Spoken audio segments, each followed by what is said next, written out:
जय हिंद प्यारे दोस्तों। आज अपने पढ़ने जा रहे हैं जनसंख्या वृद्धि की बात। जनसंख्या वृद्धि के संबंध में अपने पिछले वीडियो भी डाला था और काफ़ी इंटरेस्टिंग चीज़ थी उसके अंदर। आज अपन पढ़ने जा रहे हैं जनसंख्या वृद्धि की जो परिभाषा है, इसके अलावा कुछ उसके दशकीय जो अंतर है, वृद्धि दर ज्ञात करने का सूत्र भी याद करना है उसके अंदर, और इसके साथ में वार्षिक वृद्धि दर ज्ञात करने के बारे में भी अपन चर्चा करेंगे। इसके अलावा कुछ इसके घटक भी दिए हुए हैं कि भाई जनसंख्या वृद्धि के क्या क्या घटक हो सकते हैं। इसके अलावा कुछ जनसंख्या की प्राकृतिक वृद्धि या विशेषताएं उनकी भाई किस प्रकार से ज्ञात करते हैं, जनसंख्या की वास्तविक वृद्धि किस प्रकार से ज्ञात करते हैं, उसके संबंध में भी अपन बात करेंगे। इसके अलावा जनसंख्या की कुछ विशेषताएं हैं विश्व लेवल पर है कि भाई किस प्रकार से उसमें ग्रोथ की गई है, उसके संबंध में भी अपन चर्चा करेंगे। इसके संबंध में अपन देखें तो विश्व की जो जनसंख्या है ये लगभग कितनी है, विश्व की जो जनसंख्या है ये कितनी है, इसके संबंध में भी अपन चर्चा करेंगे। या फिर विश्व जनसंख्या वितरण घनत्व और वृद्धि दर के अंतर अगर देखें तो जनसंख्या वृद्धि की परिभाषा मैंने एक याद भी करवाई थी आपको कि जनसंख्या वृद्धि किसे कहेंगे। जनसंख्या वृद्धि की सिंपल सी एक परिभाषा अपन ने याद की थी कि दो समय बिंदुओं के मध्य किसी क्षेत्र विशेष में निवास करने वाले लोगों की संख्या में हुए परिवर्तन को जनसंख्या वृद्धि के नाम से जाना जाता है। अर्थात दो समय बिंदुओं के मध्य, दो समय बिंदु आगे अपने दिए भी है कुछ आंकड़े 2001 के और 2011 के आंकड़े कुछ दिए हैं और उसके हिसाब से अपने ज्ञात करके देखेंगे भी। तो लेकिन ये अच्छी तरीके से आपको परिभाषा याद करनी है। फिर से मैं दोहरा रहा हूँ एक बार कि दो समय बिंदुओं के मध्य किसी क्षेत्र विशेष में निवास करने वाले लोगों की संख्या में हुए परिवर्तन को जनसंख्या वृद्धि के नाम से जाना जाता है। और जनसंख्या वृद्धि धनात्मक भी हो सकती है और ऋणात्मक भी हो सकती है। इसको प्रतिशत में व्यक्त किया जाता है। अगर जनसंख्या वृद्धि दर ज्ञात करें तो उसको प्रतिशत के अंदर व्यक्त करते हैं। इस प्रकार का इनके अंदर सिस्टम होता है। ऋणात्मक मतलब माइनस में भी हो सकती है और धनात्मक मतलब प्लस में भी हो सकती है, क्योंकि उसमें जन्म दर, मृत्यु दर और प्रवास तीन ऐसे घटक हैं जो इसको वास्तविकता में जनसंख्या की ऋणात्मक वृद्धि की ओर ले जाता है, धनात्मक वृद्धि की ओर ले जाता है। तो इस प्रकार का कहने वाला काफी ज्यादा ये प्रभाव डालता है इसमें। तो सबसे पहले अपन देखें कि जनसंख्या वृद्धि की दो समय बिंदुओं के मध्य किसी क्षेत्र विशेष में निवास करने वाले लोगों की संख्या में हुए परिवर्तन को जनसंख्या वृद्धि के नाम से जाना जाता है। जैसे आगे कुछ दिया हुआ है, जैसे 2011 की जनगणना के अनुसार है 121.01 करोड़ की जनसंख्या है, लेकिन 2001 की जनगणना के अनुसार अगर देखें तो 102.86 करोड़ की जनसंख्या थी। ठीक है, उनमें से ये घटा दिया। ठीक है, तो ये अंतर आया, मतलब उसमें कुछ ना कुछ परिवर्तन देखने को मिला, वही जनसंख्या वृद्धि है। वही क्या है, जनसंख्या वृद्धि के नाम से उसको जाना जाता है। इसके अलावा अपन बात करें कि दशकीय वृद्धि की ज्ञात करें, क्योंकि इसके अंदर सबसे पहले क्या करते हैं, जैसे 2001 का अपन ने ले लिया, 2011 के आंकड़े ले लिए, तो 2011 में से 2001 का अगर घटा दिया। जनसंख्या वृद्धि को ज्ञात करने के उदाहरण अपन ने दिए हैं। 2011 की अगर देखें अपने जनगणना के हिसाब से तो यहां पर जनसंख्या 121.01 करोड़ है, लेकिन इससे पिछले वाली जो जनगणना है 2001 के अनुसार, अगर जनगणना के अनुसार देखा जाए तो 102.86 करोड़ की जनसंख्या है। इनमें दोनों में अंतर जब निकालते हैं तो 18.15 करोड़ का अंतर देखने को मिला, 18.15 करोड़ का अंतर देखने को मिला। यही अंतर है जनसंख्या वृद्धि है।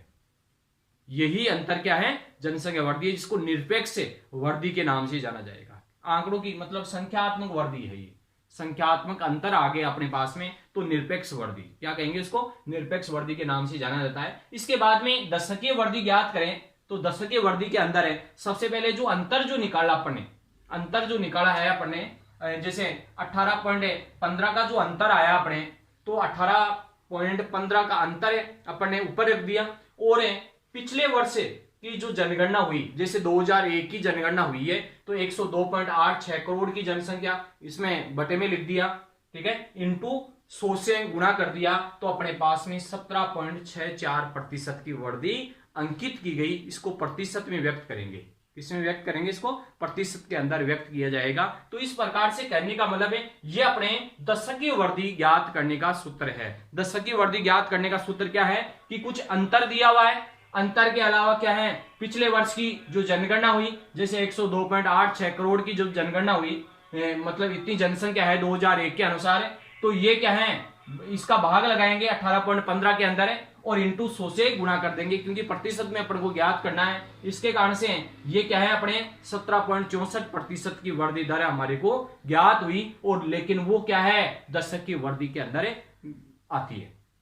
इसके अलावा भारत की वार्षिक वृद्धि दर है, भारत की वार्षिक वृद्धि दर कुछ गणितीय विधियों के माध्यम से, चार विधियों के माध्यम से निकाला जाता है, जो थोड़ा सा कठिन होता है वो, कि भाई 10 का इसके अंदर भाग नहीं लगता है, ठीक है, वो डायरेक्ट है, मतलब गणितीय विधि के माध्यम से 1.64% की वृद्धि अंकित की गई। वार्षिक वृद्धि, कौन सी वृद्धि हुई है, वार्षिक वृद्धि। वार्षिक वृद्धि याद करनी है, वार्षिक वृद्धि कितनी हुई, 1.64% की हुई, जबकि दशक की वृद्धि कितनी हुई है, 17.64% की वृद्धि अंकित की गई है। इसके बाद की अगर स्थिति देखें तो जैसे ग्रोथ काफी ज्यादा हुई है,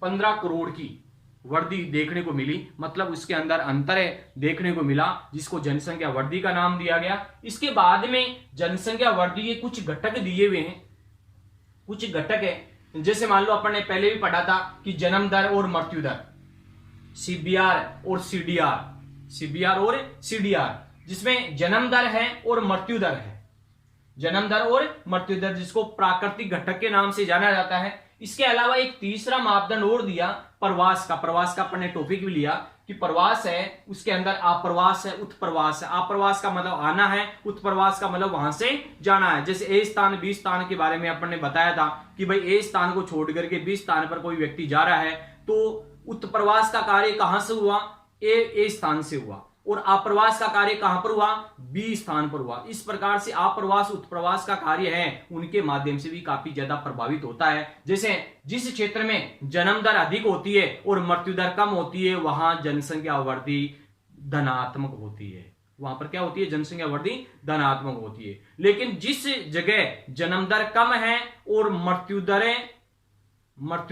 अधिक है, जन्म दर कम है और मृत्यु दर अधिक है, तो वहां जनसंख्या ऋणात्मक होगी, जनसंख्या वृद्धि कैसी होगी, ऋणात्मक होगी। लेकिन प्रवास के बारे में भी देखते हैं, एक नया जो घटक है इसके अंदर है कि भाई उत्प्रवास का कार्य जहां से ज्यादा होगा वहां पर जनसंख्या वृद्धि ऋणात्मक होगी, जबकि धनात्मक का जो क्षेत्र होगा वो कहां होगा, आप्रवास वाले क्षेत्र में होगा, अर्थात बी स्थान पर जहां पर जाकर के रह रहे हैं उस स्थान पर जनसंख्या का क्या है, आप्रवास होगा। जहां जनसंख्या बढ़ेगी वहां पर धनात्मक वृद्धि देखने को मिलेगी। इस प्रकार की यह प्रक्रिया होगी। इसके अलावा देखें अपने कि जनसंख्या की प्राकृतिक जो वृद्धि है ये ज्ञात करने का एक सूत्र है कि जन्म दर माइनस मृत्यु दर।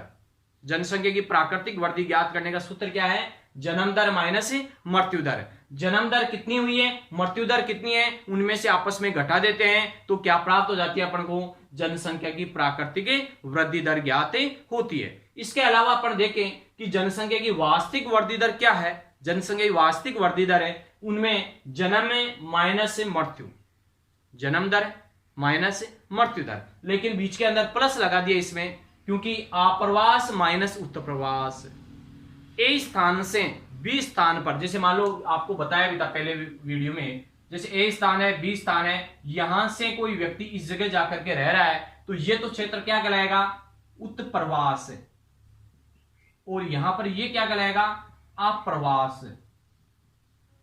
इस जगह से उत्प्रवास और यहां पर अप्रवास, मतलब ये क्षेत्र क्या हो गया, उद्गम है, उद्गम क्षेत्र। ये क्षेत्र क्या हो गया, गंतव्य क्षेत्र बन गया। इसका मतलब है जनसंख्या यहां से यहां जा रही है तो यहां तो बढ़ गई जनसंख्या, यहां पर घट गई, ठीक है। तो यहां पर आप्रवास और उत्प्रवास का जो कार्य किया गया, तो आप्रवास मान लो हुआ है ज्यादा, उत्प्रवास कम हुआ है, तो वहां पर क्या है उसको माइनस में कर देते हैं और जो बचेगा वो क्या है प्लस में कर देंगे, और जन्म और मृत्यु को माइनस में घटाएंगे, जो बच गया उनको आपस में जोड़ेंगे, तो क्या प्राप्त हो जाएगा हमारे को, जनसंख्या की वास्तविक वृद्धि दर ज्ञात होगी। ठीक है। तो इसके कारण से जन्म दर माइनस मृत्यु दर प्लस आप्रवास माइनस उत्प्रवास का कार्य, तो क्या प्राप्त हो गया हमारे को, जनसंख्या की वास्तविक वृद्धि दर हमारे को प्राप्त हो जाती है। अच्छी तरीके से यही आपको याद करना है वैसे कि भाई जनसंख्या की वास्तविक वृद्धि दर ज्ञात करने का सूत्र क्या है कि जन्म दर माइनस मृत्यु दर प्लस आप्रवास माइनस उत्प्रवास, तो बराबर क्या प्राप्त हो गया अपन को, जनसंख्या की वास्तविक वृद्धि दर ज्ञात हो जाती है। इसके बाद में अगर देखें तो धनात्मक वृद्धि और ऋणात्मक वृद्धि। धनात्मक वृद्धि का मतलब यह है